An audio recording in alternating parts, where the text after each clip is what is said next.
$50 online and $60 at the door. And if you're interested, go to our website for more information.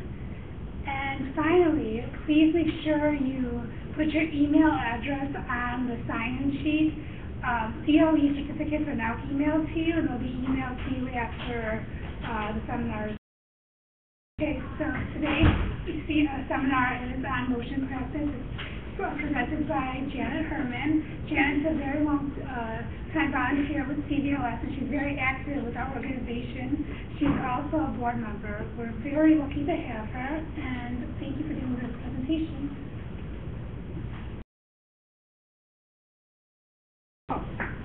Good afternoon, everybody. I have expected a few more people coming, but this is fine as well. What I'd like to do is I'm going to be going over certain of the more common motions that are used in practice in state court. And as I finish discussion of one particular motion, I think that's probably a good time to take questions instead of waiting until everything is completed and then question, back to 2615 or whatever.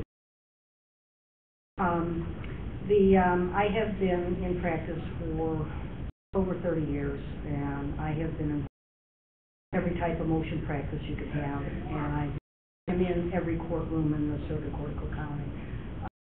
My private practice and as a volunteer for Chicago. I've handled between 35 and 40 appeals. I stopped keeping track, and virtually all but a handful have been from motions, rulings on motions. So that's why motion practice is really, really essential in. I don't know, what everybody's background is and how much you've been involved in this, but if I overspeak or whatever, I apologize. I do on these topics, but I have two handouts. One by Justice Hoffman graciously gave me the most current copy that he has, and he was quite fine with my using it as a handout. And really, this is from 2005. I had a 1999 version. There's virtually no difference because it's pretty much all the same stuff. Once the Code of Civil Procedure came in, there haven't been a lot of changes in these types of motions. The other hand that I have is on 21401 petitions, which is really very important, especially if you're doing volunteer work, because frequently we wind up getting people coming in after judgments have been entered against them, and we have to. And the other one is 103B, and I don't know to what extent that may be useful in your practice, either as a volunteer or. I have had 3 appeals from 103Bs, and I consider it really a very viable tool for practice. Before going into the separate motions, there's a couple things I'd like to point out just in general on motions, because the topic, as Meg gave it to me, is how to win on motions. So it's really more than just, here's the Bible, this is what what the rule says, this is when you have to file it, this is what you have to include, and this is what, that type of thing. But there's really more to it than that. One is before, or as soon as you get a case before a judge, you get their general order. You can get it online, you can get it in the courtroom. Every judge has their own, at least in the law division or chancery divisions, and perhaps municipal, I'm not sure. But they have general orders that they expect you to follow on procedure in their courtroom. And that is when they get courtesies, or what types of motions you can bring on their regular calendar, or what you need to bring a separate motion and set it up. And it's all different judges have different rules, so that's really important to do immediately. When you do the motion itself, well, also check with the clerk on anything. Clerks are really they're great over the Daily Center. They're always willing to help you out, and if you have any questions on procedure in that courtroom, the clerk is the one you're going to want to talk to. When you do the motions, in my practice now, I oversee 5-6 other attorneys in the defense of nursing home malpractice cases. So we get involved in a lot of motion practice and briefs, and part of my role is to review everything that gets filed in court from these attorneys. So I see certain things that are out there that people are not aware of, even though it's really set forth in the rule. Because a lot of times when people practice, they will take short steps and they think, well, I heard this or I heard that, and they will, do it. And the thing you do is you look at the rules. The rules are really very clear, and they tell you exactly what you need to do. When you do the motion itself, frequently you're going to have more than one issue in your motion. Always put headings. Very important.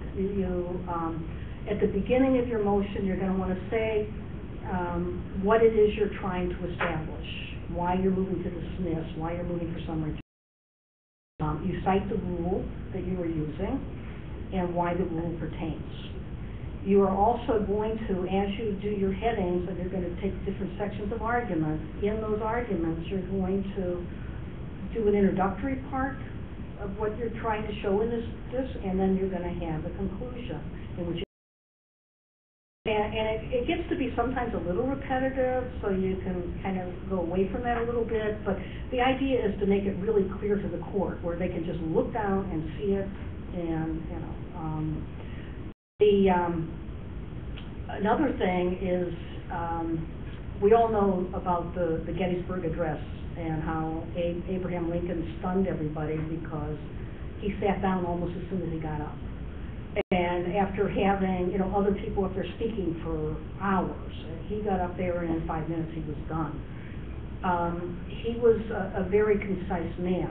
And there's a story of a letter he wrote to a friend one time. He said, I'm apologizing in advance for the length of this letter because I didn't have time enough to make it shorter.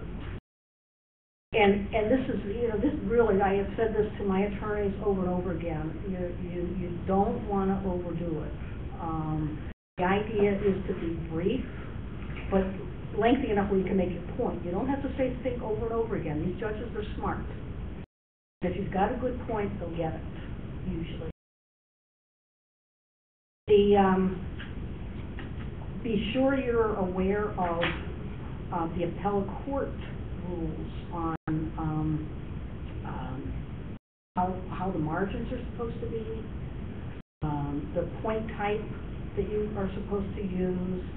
And the reason for this is that if you write a good motion and you hopefully you're going to prevail, but you may not, and you may not for bad reasons. It could be that the judge is just plain wrong. You can cut and paste, and 90% of your appellate brief is done. So it's really, and I believe that there is a rule that says that you're supposed to keep your brief in accordance with the Supreme Court rules as they are. They have a little bit wider margin than what is usually set up on a Word document, and the point type is a little bigger than what you get by. So those are things just to keep in mind. It won't hurt you on a motion if you don't. But I mean, I've had to squeeze in page or 1.5 spaces instead of 2 to get it within the page limitations. I mean, sometimes you have to, but there are page limitations in the Circuit Court of Cook County, and probably if you're going to write a very long brief, you should be aware of that. Motions or motion plus memorandum, that's really a judgment call. I've done it both ways. If it's a relatively simple motion, I just do a motion.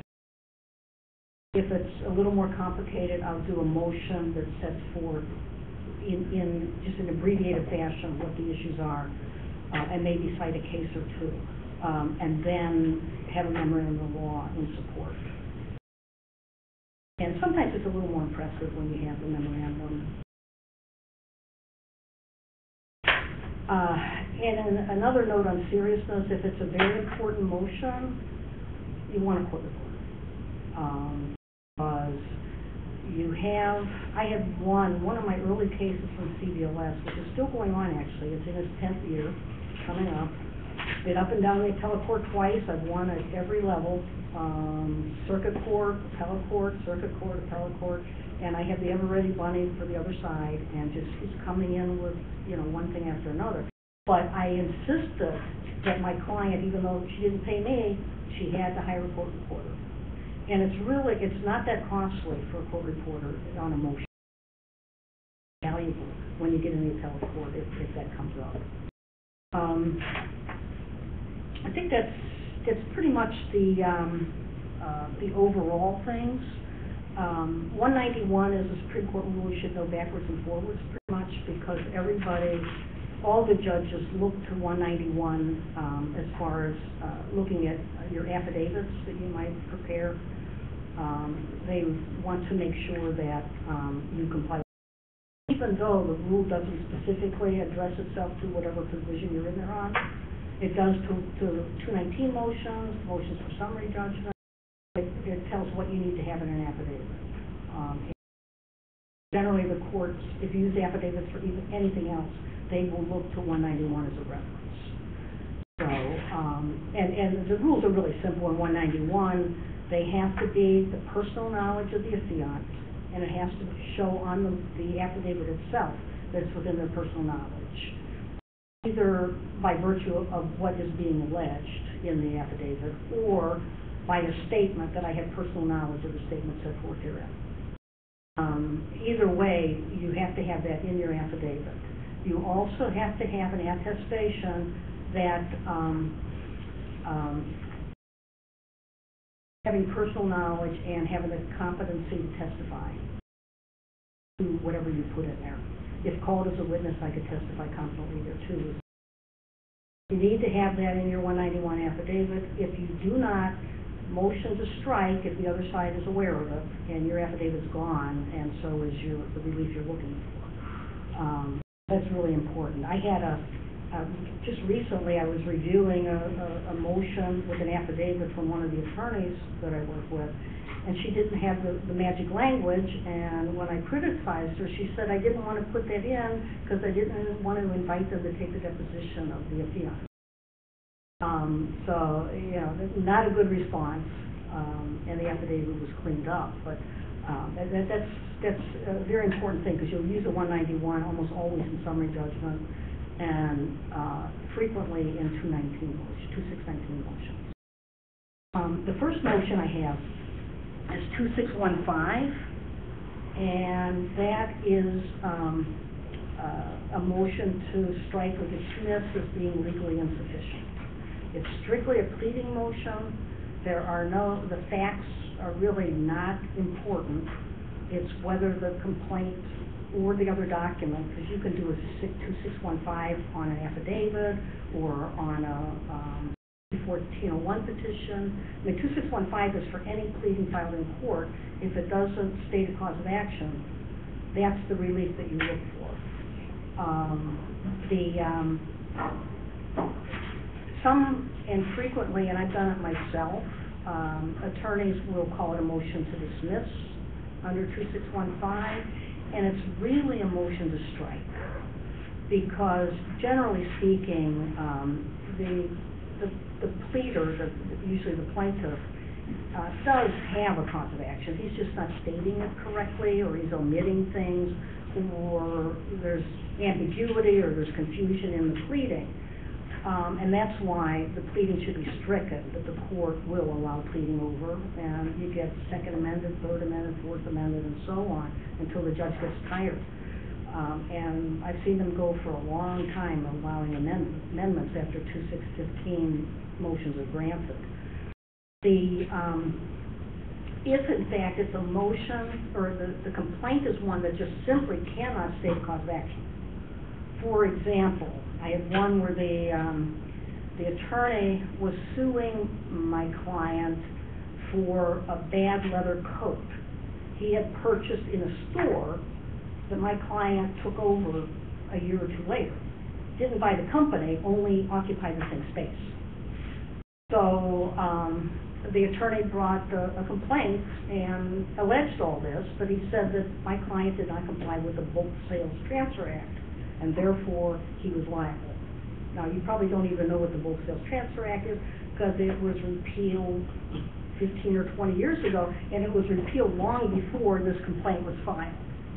So that was a situation in which, you know, I brought a 2615 motion, but it was to dismiss, not to strike, because there's no way you could state a cause of action against my client where there was no privity between them. But generally speaking, a 2615 is a motion to strike. And you do want to have the pleadings cleaned up. So it is an effective tool, even though you don't effectively get rid of the case for good. You at least get the issues clarified and clean, and makes it easier to litigate or to bring subsequent motions. Judgment on the pleadings is part of 2615.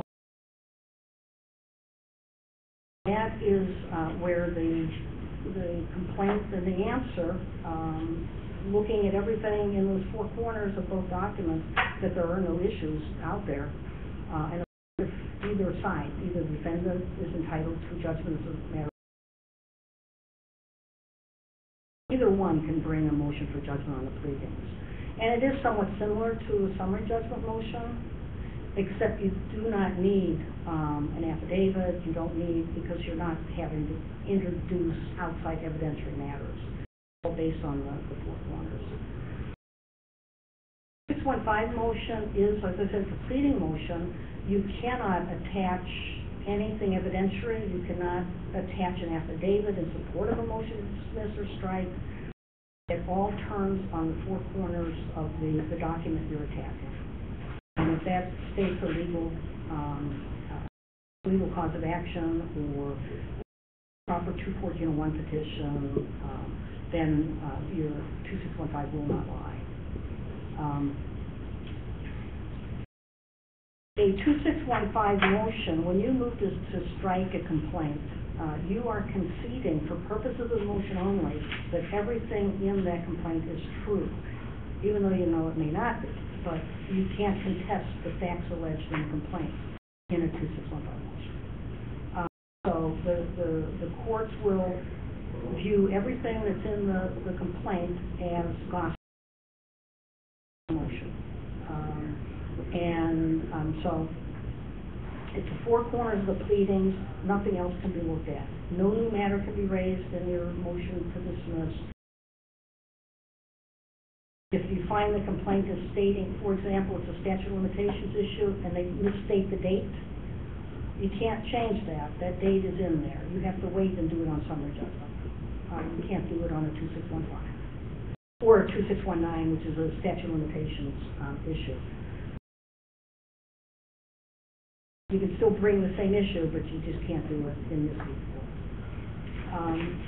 All well-pled facts are, as I said, they are considered by the court to be true. Conclusions are not. The only thing, if you strip away the conclusions, you have to look and see if the facts alleged in the complaint actually do state a cause. Not a 2615 will lie.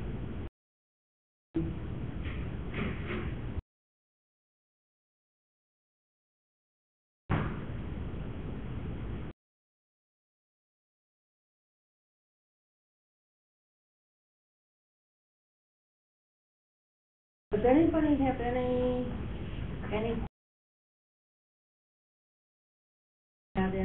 any issues coming up on 2615? And I will go on to 2619. 2619 is that's a summary disposition based upon enumerated in the statute. This also concedes all factual allegations that are well pled. You are allowed to attach affidavits or other evidentiary material to a 2619 motion. Use those to contradict something that's in the complaint. You can, it's only if it doesn't appear in the complaint and you need to supplement it to show the allegations of the complaint, you can do that by affidavit in support of a 2619 motion. Okay, if you, let's say, 2619,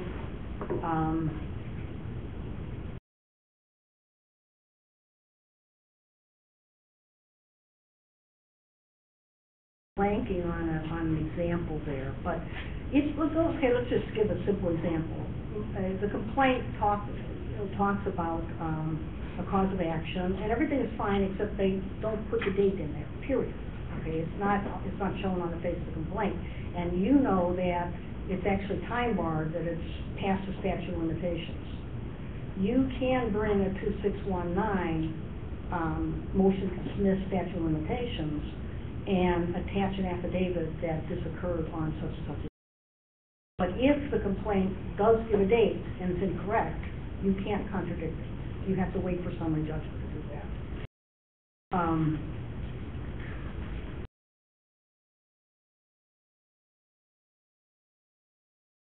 Neither a 2619 or a 2615 are appealable if they're denied.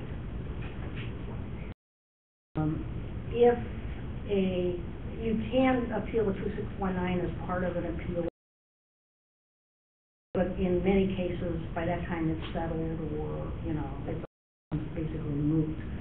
So that's why on a 2619, it's something you really want to prevail on if you have a good motion.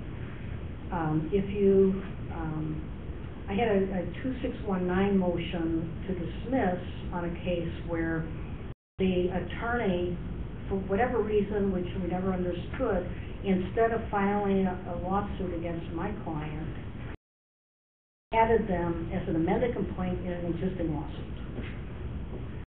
Didn't have leave of court, just a totally different cause of action. I don't know if they didn't want to pay the $300 some filing fee, but it was the same. They had the same client, but they added another cause of action, including my client, on the day before the statute ran. So we filed a 2619 motion that it was void because they didn't leave the court, and therefore it's time barred. And under 2619, we were entitled to relief. Well, the judge denied it. Later, the case was dismissed for warrant of prosecution, and the plaintiff filed a 214-01 petition, and our argument was there was no meritorious claim because it was time barred. So we were able to, and we were denied the relief there, but and the judge granted the 214-01, which is an immediately appealable order. So we got the 2619 up in the appellate court early on in the case, and won. So, but normally a 2619 you cannot appeal. You can only use that basically to set up your other motions, and hopefully you can prevail on summary judgment.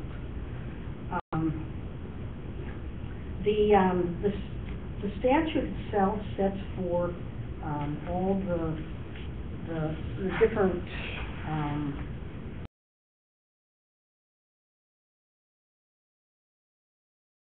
grounds in which to use a 2619. On page 52 of Justice Hoffman's materials, it quotes a statute and it identifies that grounds for disposing of a cause of action under 19 are, one, that the court simply doesn't have subject matter jurisdiction. Two, the plaintiff does not have the legal capacity to sue, or the defendant does not have the legal capacity to be sued. And those can be anything like the defendant is, or the plaintiff is not a viable corporation. They sue the corporation, it doesn't exist. They have no legal capacity. And the same thing on the other end of legal capacity to be sued. A 12-year-old doesn't have the legal capacity to sue. Only the guardian can, or the administrator, or that's number two. Number three is another action pending between the same parties for the same cause. Under those circumstances, sometimes the courts will dismiss, other times the court may stay the proceeding, pending the outcome of the other case. And that's really discretionary on the part of the judge. And I think probably depending on, you know, whether they are identical or what, it's probably a wise choice to stay, you know.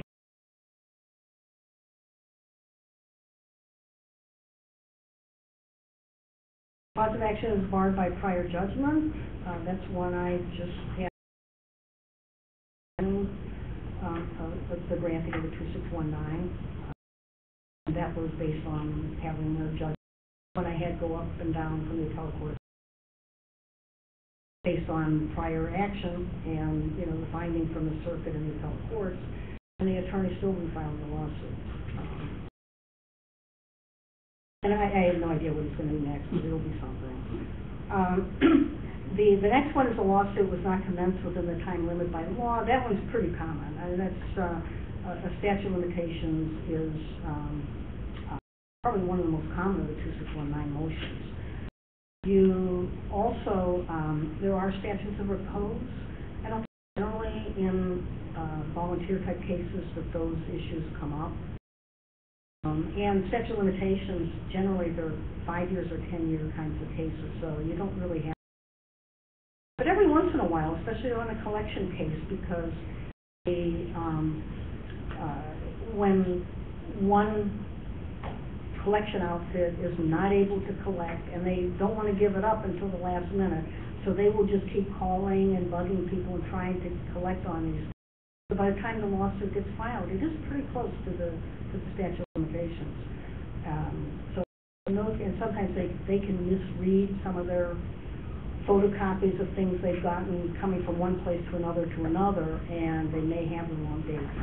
So I've had that happen before. So that's statute is always something to keep in mind. The claim is unenforceable in the statute of frauds. I more than a couple times in my career I've ever done that. Relief. Asserted against the defendant is unenforceable because of minority or other disability. That is somewhat similar to the legal capacity to be sued, or and any other affirmative matter would avoid the legal effect. And other affirmative matters are what I spoke of before, that they filed a nullity, and therefore they no longer had a cause of action. And that was another affirmative matter which was raised. Justice Hoffman lists a few other general matters which can be used.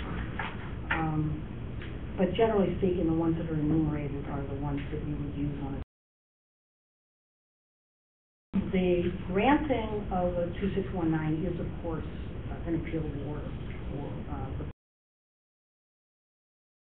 for dismissed, and they can appeal that. Which again is always a good reason why your motion complied with the rules of the court, because it's really a very easy thing to cut and paste and file a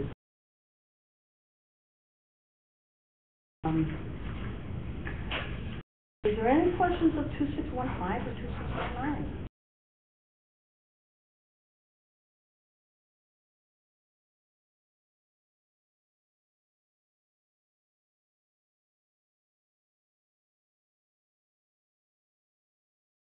No, not at all. The fact that the court is construing the allegations as true and what you put in your motion is false, that's for purposes of that motion only.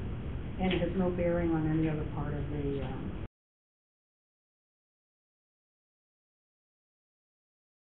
Okay, a well-pled fact is one that's well-pled.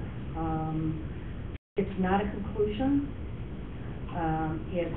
It is just a factual allegation on such and such a day this accident occurred, or so and so is the legal holder of whatever. I mean, it's all very factual allegations. cannot look at conclusions in determining whether or not a 2615 should mentally strike out all the conclusions of the complaint and then see whether the facts are well pled and if those are enough to sustain a cause of action.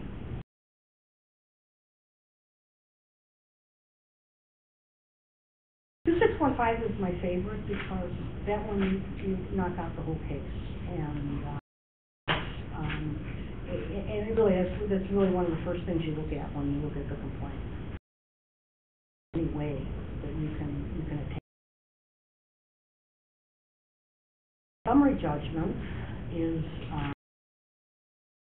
this is whether this is 2105, and it is whether after looking at the pleadings, the depositions, the affidavits, and the admissions on file, whether there is any justiciable material issue of fact. If there is none, then the court should grant summary judgment.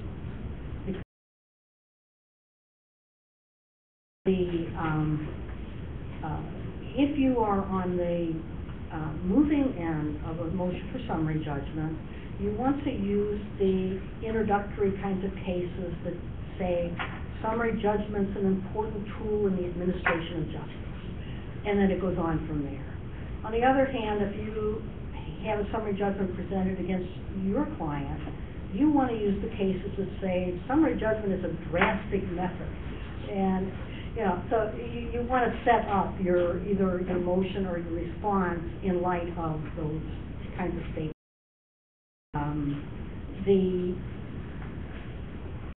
The motion for summary judgment does not question the sufficiency of pleadings. That should have already been addressed in a 2615. And if you've answered over on a 2615, then you have admitted basically that the complaint is sufficient. So what you're doing in a motion for summary judgment is you're saying, okay, the complaint states a cause of action. However, that's really not the correct facts. If you look at the true facts of the case, there really is no case from a defense standpoint. From a plaintiff standpoint, look at the answer. They admitted this, and the other thing. The only thing they're raising is this, and it's just not true. See these affidavits. Right? And at that point, the court cannot look at pleadings to determine whether there's an issue of fact. They have to look at the evidentiary materials that are part of the motion or the response to the motion. And those are the affidavits, the admissions, the depositions, and that's pretty much it. You can use on admissions, you can use a request to admit. That's pretty commonly done. I've had several with CVLS where the first time the client comes to us is when they have been presented a motion for summary judgment supported by an unanswered request to admit. And I have found in several cases where they never received the request to admit. You have to deal with that first in your response, but part of the practice of some of the collection bar to use that, and I believe that they don't always send them out. I've had people coming in with a whole stack of things that they had, and no request to admit in there. And the way I handled that, I had a judge who just said, well, the attorney said he sent it, he must have gotten it. Wouldn't believe that they didn't receive it. So I did my own request to admit, because since I had time to file a response, I did a request to admit that they couldn't answer. And then the judge said, gee, I have two, I can't answer. Case dismissed. Okay, so sometimes you have to take kind of an unusual approach to it. But when you motion for summary judgment, like I said, you cannot rely upon the pleading unless it's a verified pleading. And a verified pleading can defeat the defendant's motion for summary judgment, but only if the verification complies with what rule? 191. Right. So, and it's rare that you ever see a verification where they say, you know, if called as a witness, I could testify. So you can usually prevail on that. They would need to have, you know, their own affidavit to contest. Once there's an affidavit setting up what the real facts are, in order to defeat that summary judgment, there has to be a counter affidavit contradicting those allegations. And if there is a counter affidavit, then the motion's defeated, because there is a justiciable issue of fact by definition. Now, whether that affidavit is true and correct, you know, that can only come out then on a trial date, and that can happen. But as long as there is raised by competent evidence, which is an affidavit, issue, the court will not grant summary judgment. Yeah.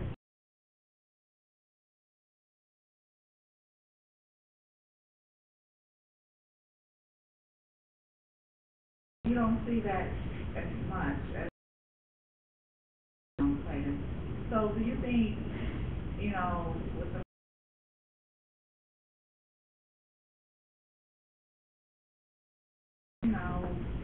is it a good thing to do, basically, more so as, you know, because you always see a defendant wanting to dismiss their motion for summary judgment, but you rarely own motion for summary judgment.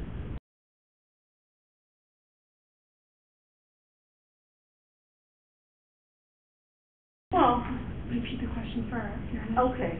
The question is whether plaintiffs should use the vehicle of 2105 summary judgment more than it appears that they do.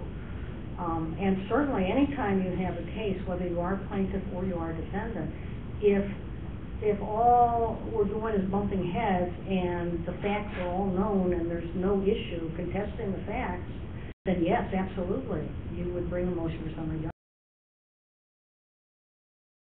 It's whether you're plaintiff or you're defendant. Right? If there's no issue, there's no reason to get in front of a jury or in front of a trier of fact to rule on something when there is no contest. And generally speaking, if the plaintiff has no case, it's generally worked out in the pleadings, you know, but it seems to me that the summary judgment lies more with a plaintiff than a defendant, although it's go either way.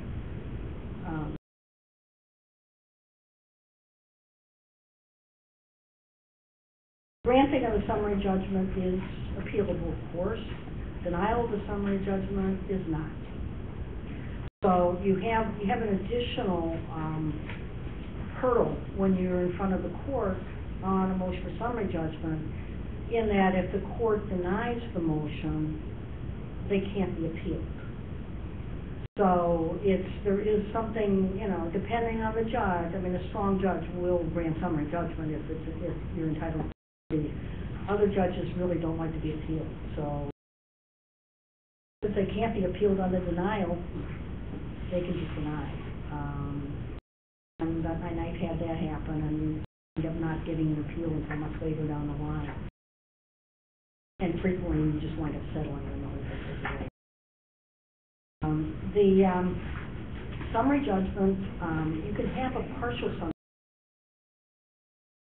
The most frequent one is if it's a lawsuit on a personal injury and auto accident case, for example.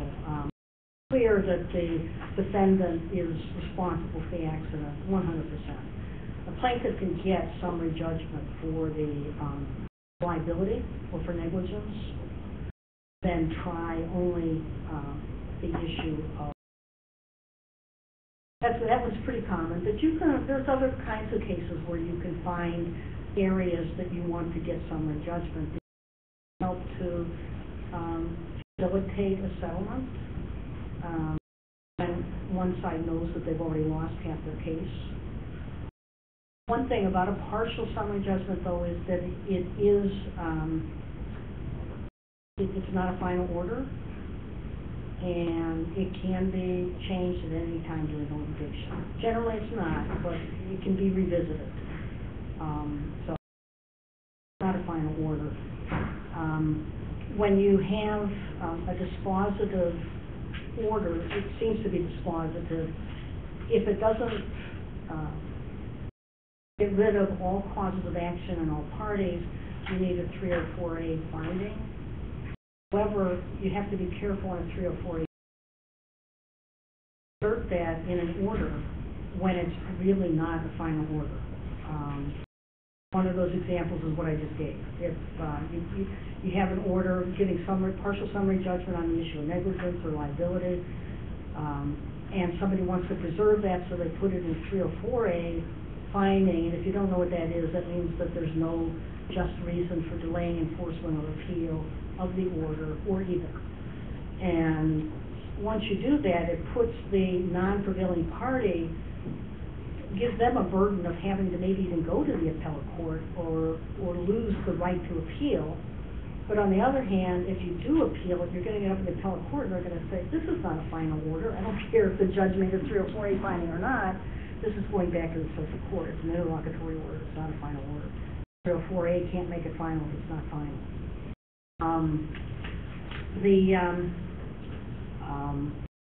Summary judgment, I like to look at it really as almost a trial. You want that the evidence you have in your motion for summary judgment is going to be the kinds of things that you would be able to introduce at trial. Affidavits substituting for actual witness testimony on a witness stand. But otherwise, the documents you introduce by way of your summary judgment have to be the kind of documents you could get admitted into evidence. One of the matters I reviewed from one of the attorneys I've worked with had a motion for summary judgment, and it could very well be a good motion for summary judgment, except the exhibits attached are medical records from this hospital, medical records from the paramedic, and attach those to summary judgment. They're not admissions, they're not depositions, they don't follow the rule. You have to have competent exhibits. So, for example, our own records, we can have someone, the administrator of the home or whatever, will sign an affidavit that setting forth a business record exception and, true and accurate copies and so on. But for Christ Hospital, you can't do that. So, I couldn't file the motion, and you had to figure out another way to get around it. But you have to really be very good about what you use to support your motion for summary judgment. It has to be competent, and it has to fall within the... Now, there are ways to do it by way of an affidavit attaching a document that's otherwise... But just to attach the documents are just blatant hearsay. They do not come in.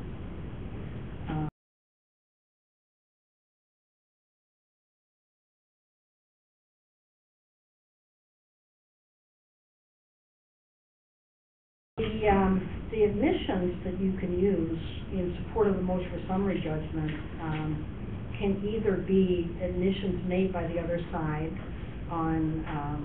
in their pleadings. They can be requests to admit, which is generally the most common thing that is used in support of a motion for summary judgment. You can use evidentiary admissions, such as an unverified complaint. For your motion for summary judgment. However, if it's not a judicial admission, if it's just a unverified complaint, they can always contradict it in their own affidavit or whatever. But it does set something up on your motion for summary judgment. I guess we did go over 191, the importance of the affidavits there, and I can't tell you, I bet you half of the times I've had people coming in with that. There are some judges who expect, if that's the case, if the other side has an affidavit that doesn't comply with Rule 191, they expect you to move to strike. Then file your response. There are some judges, and the correct way is that you can raise that in your response itself, but there are some judges who insist that it would be a motion to strike that affidavit.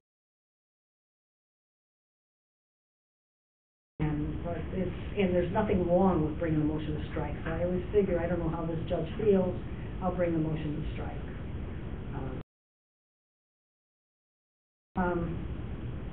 Any questions on summary judgments?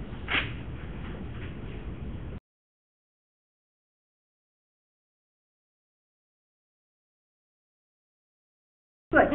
Okay. But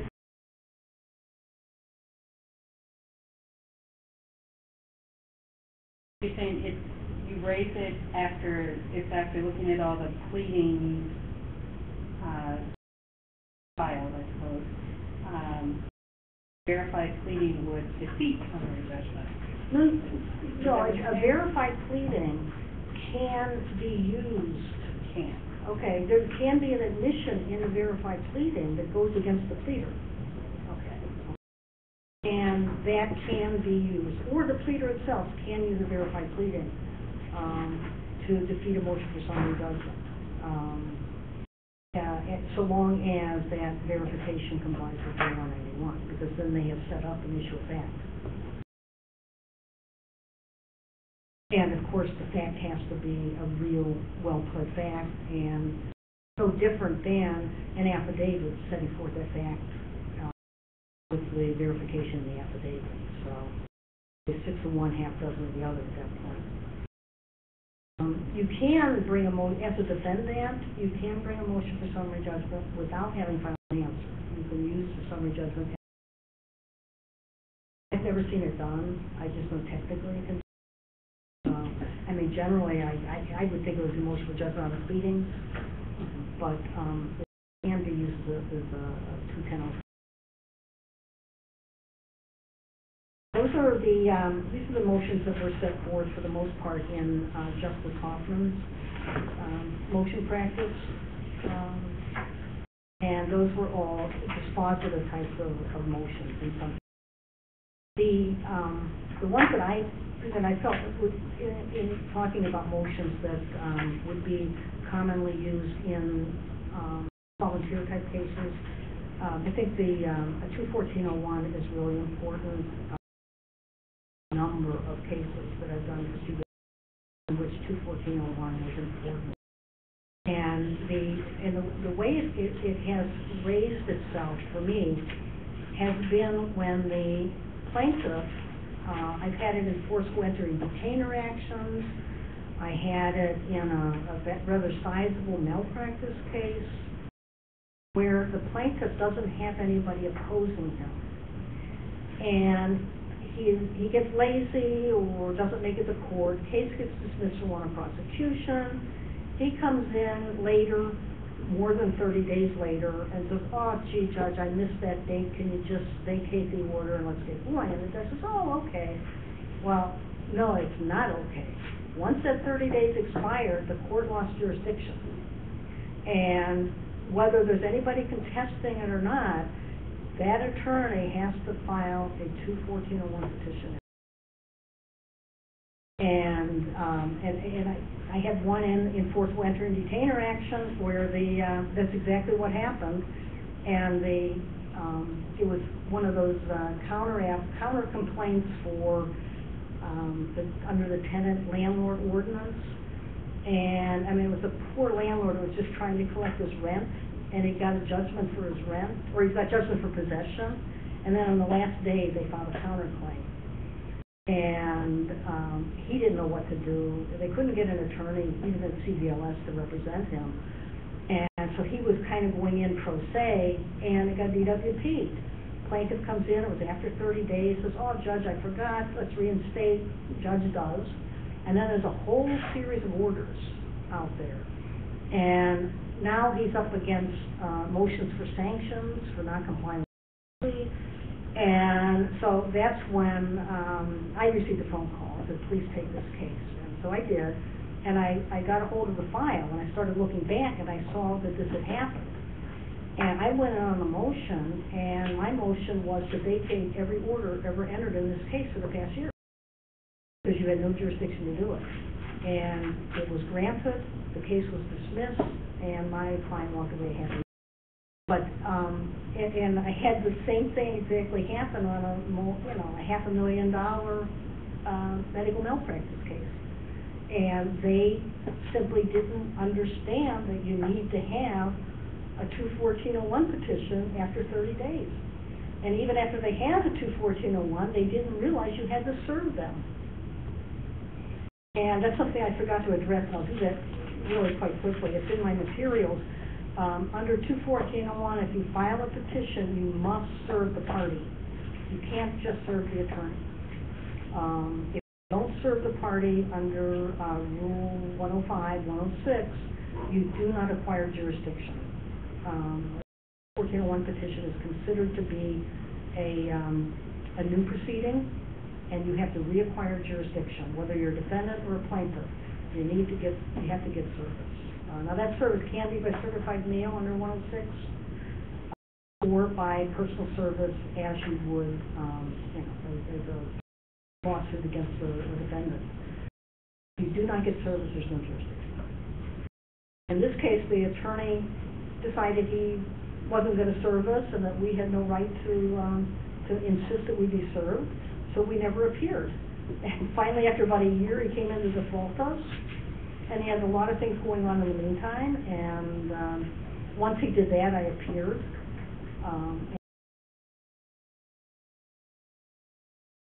And the judge is absolutely right. Everything vacated. This case is now DWP. It stands in a position of both FM.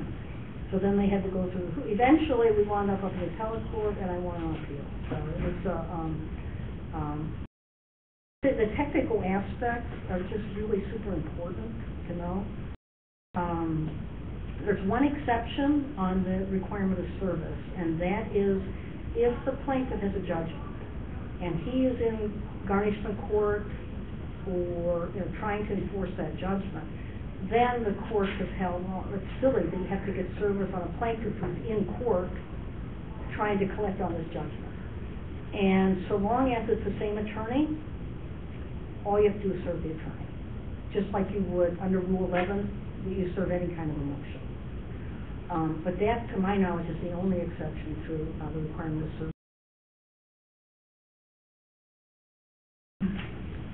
Any questions on that? So that's a good thing to know, both when you're defending and when you're presenting.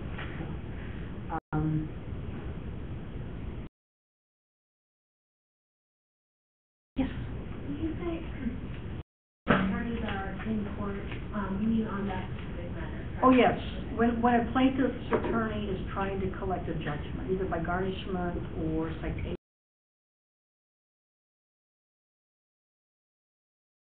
The last one I have is a 103B, and this one it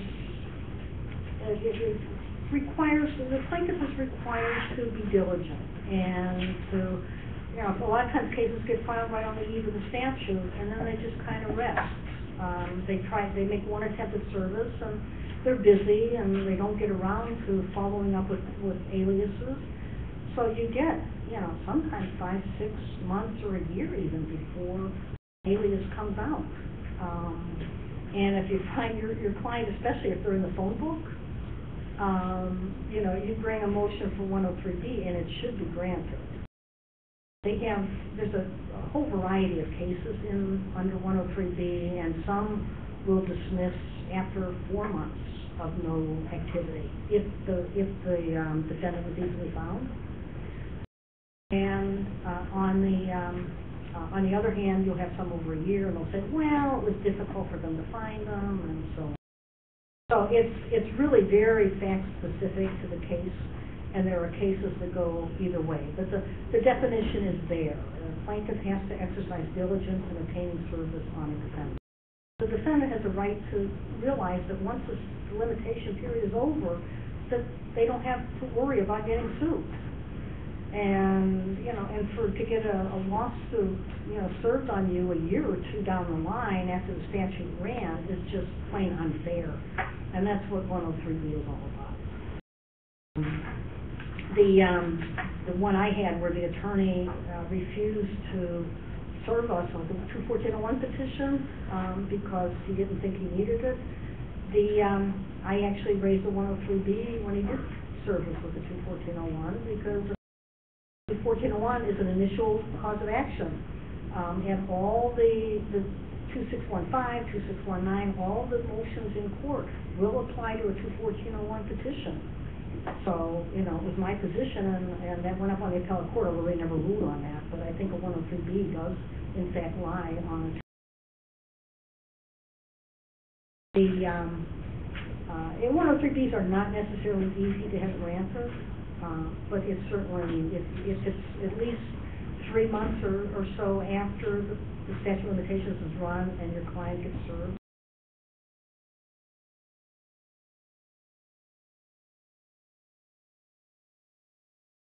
Or any types of motions that you are confronted with or are thinking about that I'm happy to talk about any motions. It's,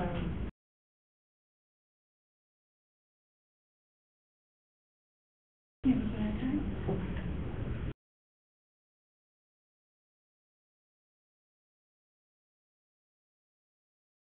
Thank you, everyone. If you guys can